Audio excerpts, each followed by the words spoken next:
notre 7e principe, c'est la loi d'Illich. Illich disait qu'au-delà d'une certaine durée, nous devenons moins productifs. On a vu que les interruptions, ça nous limite, mais pour autant, si je travaille 3 heures sur un truc, je serai peut-être moins efficace que si je fais 3 fois 1 heure. D'accord? Donc là, c'est à nouveau, il va falloir trouver le juste milieu. Et c'est un petit peu comme, pour vous donner une image, comme une Formule 1.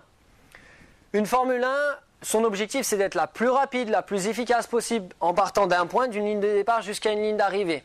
Aujourd'hui, on sait que dans les courses, une voiture qui part sans s'arrêter ne pourra pas gagner. Pour être efficace au mieux, une Formule 1 va avoir besoin, la voiture, de s'arrêter au stand.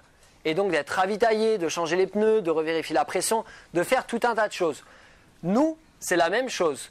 Il va falloir, à un moment donné, pour être efficace, prendre des pauses. Et des vraies pauses.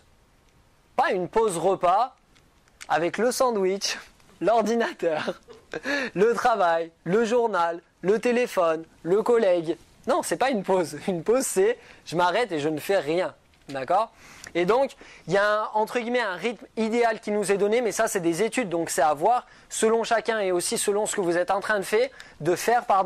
Mais le rythme idéal au niveau des pauses et du temps de travail, c'est 52 minutes de travail, c'est pas mal ça, hein, et 17 minutes de pause. C'est autre chose. Oui. Et bien ça, on va le découvrir, c'est un des principes. Ouais, tout à fait. Ça peut, parce que parfois passer sur autre chose, ça peut me permettre de faire autre chose et mon énergie, elle revient. Notamment si c'est des tâches différentes. Par exemple, je peux faire pendant 45 minutes un travail sur ordinateur et après passer tout de suite à passer des coups de fil.